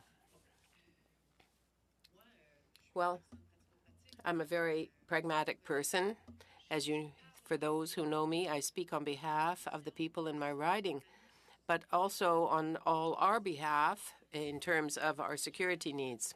I heard in the opening remarks certain things that I'd like to bring up for discussion here now. There was an element about the lack of clarity. Simplify. Well, because our chairman, as we know, have realized that there are 6 police services involved. And then there was the command center, good governance, things that were put in place as of the first week. Now I'm wondering about something, because we had an answer, and it was the RCMP that was supposed to watch over the safety of parliamentarians, citizens, and so on, and even beyond the reason why we are here. That is to say, the actual territory of this precinct. Well, I'm coming to my question. When I speak to my constituents or to my children, they say, why did you go there at the time? Because it was too dangerous. How did you get through that horrible time? And I was almost harassed by my own people for not being more careful about my safety. I said, don't worry, the government's there to look out after us, to take care of our safety. I was often asked, how can it be that when it was announced that they were coming, they knew that they were coming, and they were able to get installed there? Why did it take all that time with the truckers, but not for the bikers? And you could take the bull by the horns, couldn't you? Announce a go and actually do something to protect our parliamentarians and our people. My question is this. Look, I want to be constructive. We want to do something. Tomorrow morning, you want to do something, you want to act, you want to say, whoa, let's go, let's act, let's not be quarreling here. We want action first. So to be able to do that tomorrow morning, well, if that was the attitude, the previous week, would something have been done? Thank you, Madam Chair. I'd like to hear an answer. Madame la Présidente. Madam Chair, first of all, I would say that I certainly like your approach, Madame Goudreau. It's an approach that is pragmatic, that is practical, and your question is absolutely important, essential in the context of the work that you are doing here in this committee. You have to study the lessons learned, to my mind, to the mind of the government, for exactly the reasons that you set out. Cooperation between police forces, how that good work was done last winter. You have to understand the context of the parliamentary precinct, and that is something that I want to point out in your question. That is to say that it's a responsibility shared by the PPS, the RCMP, and the Sergeant at Arms as to the issue of the safety of members of Parliament, all parliamentarians, and those who work on the Hill. This is a shared responsibility. And I think that the agreement that was created after the 2014 terrorist incident, it was a tragic day, worked well because it strengthened the lines of communication. But I do hope that you here, you in the committee, will have some suggestions, practical ones, to improve, to prevent another blockage, another blockade like that. And I'm looking forward to hearing your recommendations in the future. Thank you to my colleague for the question. Remarks brief. I totally agree with the point that is being made about the importance of getting this right. That's why this study is so important. And to recognize that we have to have a number of conversations, you have to listen to a number of witnesses, we have to engage all parties, stakeholders in order to get it right. PSPC right now is in dialogue with the City of Ottawa, for example, on this very issue. So it's important that we get it right. It's also important to recognize right now it's challenging because the jurisdictional issues and boundaries make it very difficult to act in ways that really protect the safety and security of I think people in Ottawa, of this area, and so that is why this discussion is so important. Merci, Madame la Présidente. Thank you very much, Madam Chair. I congratulate you on your French. It's very much appreciated. But we consider this because, in actual fact, when you look at the lessons of 2014, you have to also consider this fact that during the reconstruction of the centre block, I understand that we'll have to look again at what the precinct is, but where I'm concerned is we are the capital. And an event like that, I was somebody who saved others in another facet of my life. I want to help people. So the question that I ask is, look, to heck with the rules. I mean, what are we doing? I mean, we have to protect people. We have to respond. And then the public looks at me and says, you know, what did you do? And I think I'm really in a bad place. I'm embarrassed by it. We want to have the quick application and implementation of something so that we can show people that we are responsible. But nonetheless, I'm reassured because we're not meeting in camera. We're meeting in public. People are listening and see to us. There were some 87 recommendations that arose from 2014. Some were implemented, some certainly were not, Madam Chair. But I think that we have to implement recommendations no matter what, despite political partisanship. I want to certainly thank everyone for being vigilant, but be assured that we on our side, we are always going to say that it is safety before anything else. And I am very much ill at ease to have seen this laxity in terms of action given a dangerous situation. So these are my questions, Madam Chair, but I'd like to know that there is a commitment, given my pragmatic stance. I hope that there will be a commitment so that if this ever reoccurs, something will be done. Well, thank you very much. I hear that the commitment is there. Well, I'd like to hear a yes. I'd like to hear a yes. Yes, doubtless, it is a yes. And we have to identify where the currents are, and following your recommendations from the committee, the government is looking forward to hearing you. Thank you. Thank you. Security is our absolute priority. There is no question. The obstacle is and there's no laxity. It's actually the jurisdictional challenges and the obstacles that are currently in place that we have to address, which is, again, why this committee's work is so important. Excellent. Thank you so much. Ms. Blaney, over to you. Well, thank you, Madam Chair. And through you, if I could come back to Ms. Tassi. Thank both the ministers very much for being here. But I've heard her mention again and again this idea of jurisdiction, the challenges with jurisdiction. So practically, what would be the change if the precinct was expanded? If collaboration is already happening, which I understand from the previous testimony it is, what would be different?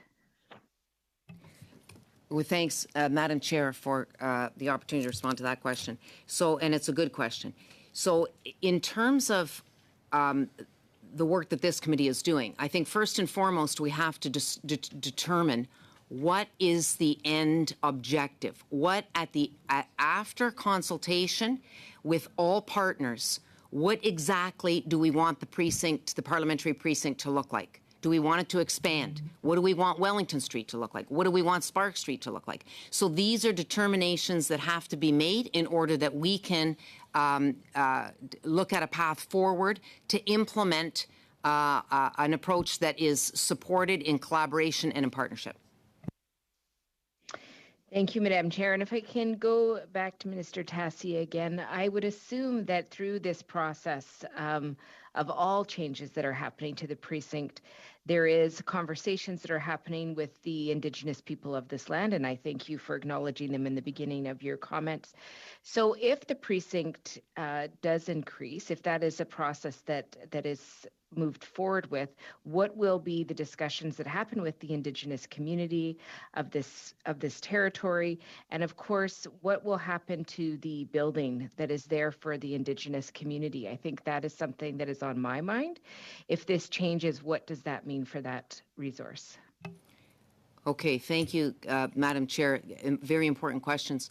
So one thing I will acknowledge is yesterday with the Block 2 announcement, it was very clear that the Indigenous people's space is going to be respected and honored. And in fact, the winning bidder, when the media asked the first question as to what was motivating this design, they talked about the space, the Indigenous space, the open piece of that space, and how it focused looked at Parliament Hill. So it was very much a part of that. And the winning bidder also worked with an Indigenous architect, actually from Hamilton, Two-Row, that contributed in terms of design content.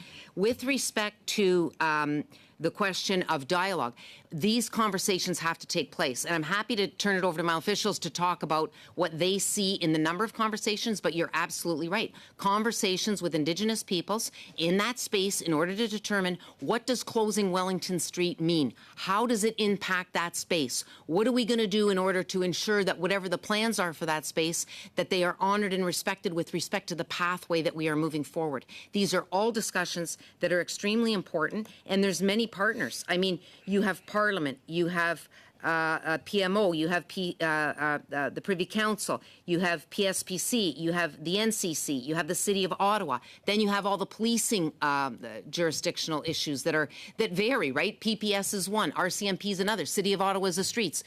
This is why all these conversations are so important. So moving forward, we get it right in a respectful way that brings the greatest benefit to this wonderful opportunity we have here in Parliament to create a space that is welcoming and inviting for people around the world.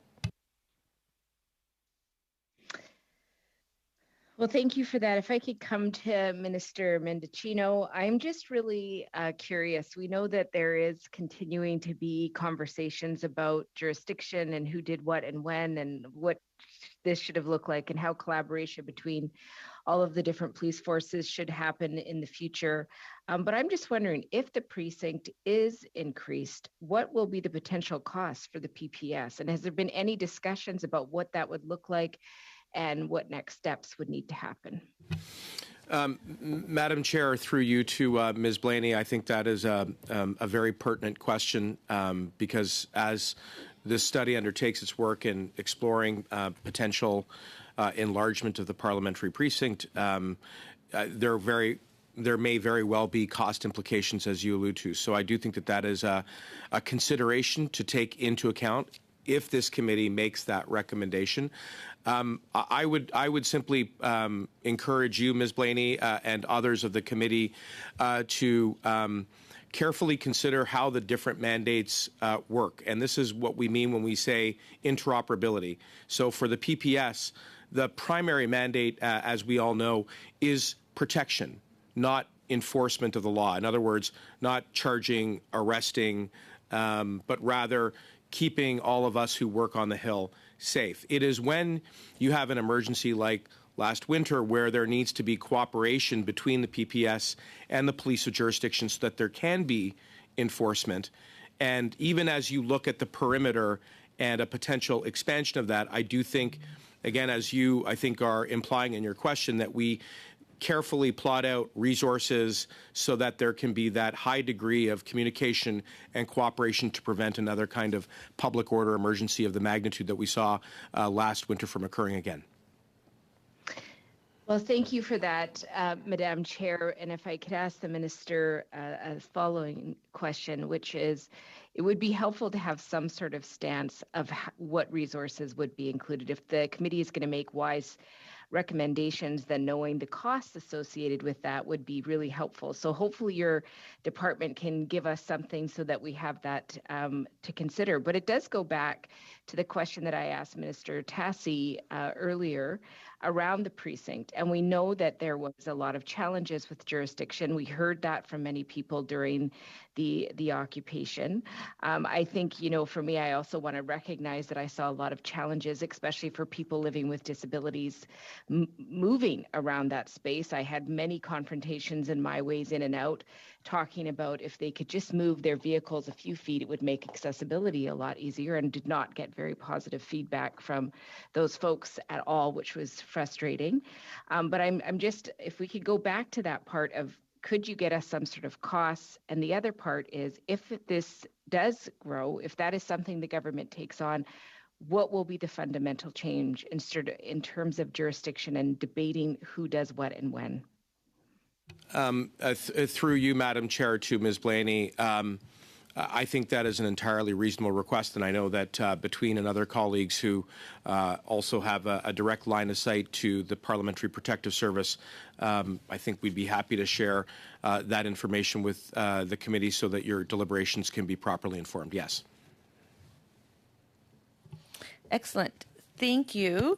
And now we will be going to 5 minutes to Mr. Viss, followed by 5 minutes to Mrs. Romanetto. Please keep them tight, and I will just notify members that we will be running about 10 minutes late past this committee. But we will try to, well, as long as members keep it tight, we'll be out of here very soon. Mr. Viss, to you. Thank you, Madam Chair, and through you to Mr. Mendicino. I believe, if I understand correctly, the proposal to expand federal security jurisdiction within Ottawa and across the river from Gatineau was signed by 2 parliamentary secretaries, including the parliamentary secretary for the Prime Minister. So am I correct in assuming that the government is very open to expanding federal jurisdiction right now beyond the current precinct? I think, just to be clear, I would not say right now, to use your words literally, but I do think we embrace the conversation that is occurring at this committee and appreciate the study. Okay, thank you. Oh, just some feedback there. My second question, Madam Chair, is to Mr. Wright. I have 2 very specific questions. You frequently appeared before this committee in respect to the various Parliament Hill construction projects, including the Block 2 rehabilitation between Wellington and Spark Street. Does the possibility of changing security jurisdiction require you to develop contingencies for these construction projects? Thank you very much for the question, Madam Chair. I would say, the devil's in the details. That's very important. And as both ministers have indicated, getting this right is extremely important. At the same time, the prospect of transforming Wellington Street into a pedestrian zone, the timing for that conversation really couldn't be better, as the parliamentary precinct has changed and continues to change. Those 3 city blocks facing Parliament Hill were expropriated in 1973 for the expansion of Parliament. And increasingly, as Minister Tassi indicated, the number of parliamentarians will be located on the south side of Wellington Street. Within the next 10 years, approximately 50% of parliamentarians will be there. So the Wellington Street, which used to be a border, is now figuratively running through the living room of the parliamentary precinct, and Spark Street is running through the backyard. Another quick question to you, Mr. Wright. One of the things I look at as a parliamentarian when I come to Ottawa, there's lots of large S. It's very different from my neck of the woods in suburban and rural British Columbia, is whether the government of Canada does the little things right. And one of the things that's been annoying me, I wrote the speaker about it, and one thing I'm worried about expanding the jurisdiction is your department's ability to actually handle more responsibility. And I mention this because the ability even for your department to manage, say, the replacement of light bulbs in Valor Building has been a very big challenge for you.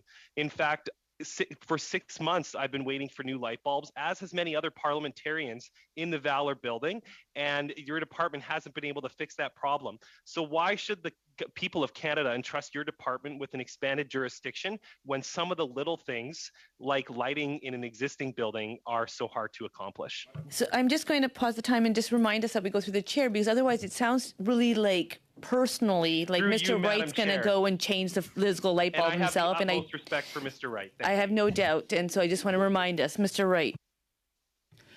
Thank you very much for the question, Madam Chair. And I couldn't agree more. The big and the small things are extremely important, and thank you for raising that. We'll respond to that immediately. Thank you, Madam Chair. Minister Tassi, The Gatineau's through you, Madam Chair, to Minister Tassi. Gatineau's Public Transit Agency, STO, has proposed building a tram line into downtown Ottawa. An option under consideration would see it running at grade along Wellington Street, which I believe NCC has supported.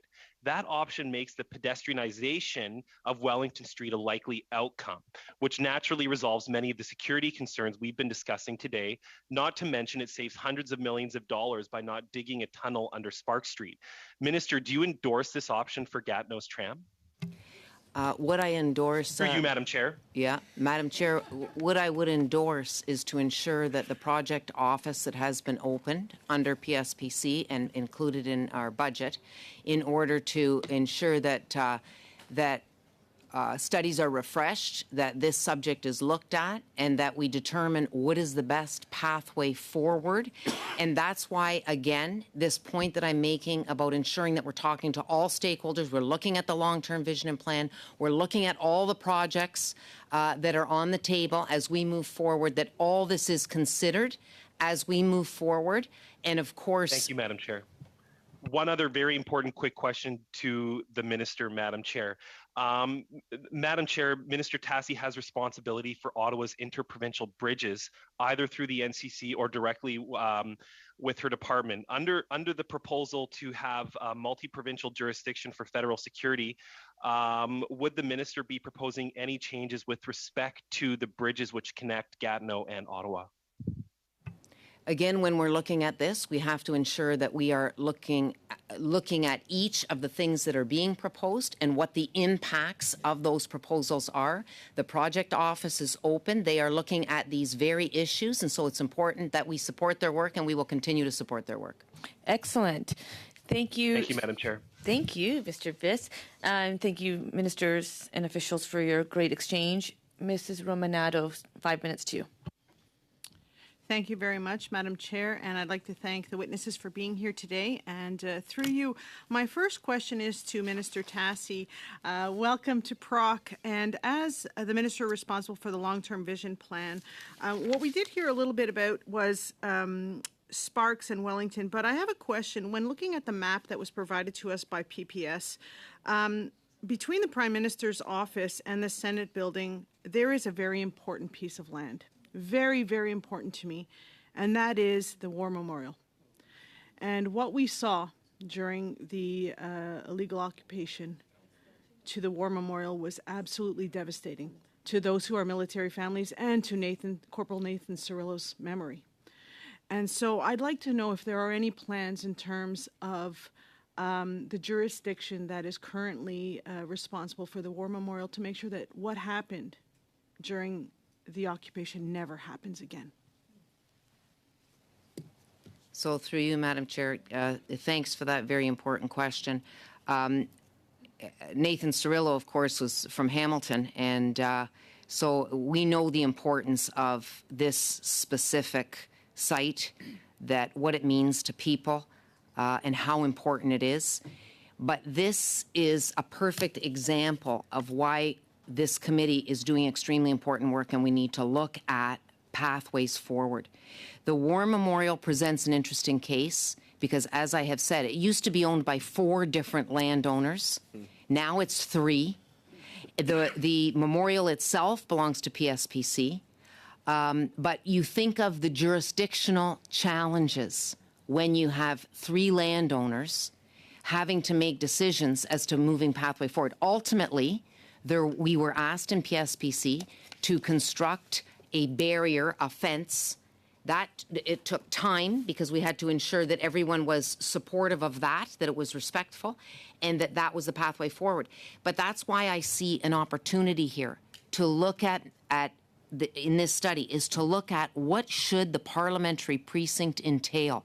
Should it be expanded? Should ownership be streamlined? And how can everyone work collaboratively so that we ensure the safety and security of people, but also recognize the importance of these monuments that are so important to Canadians across this country?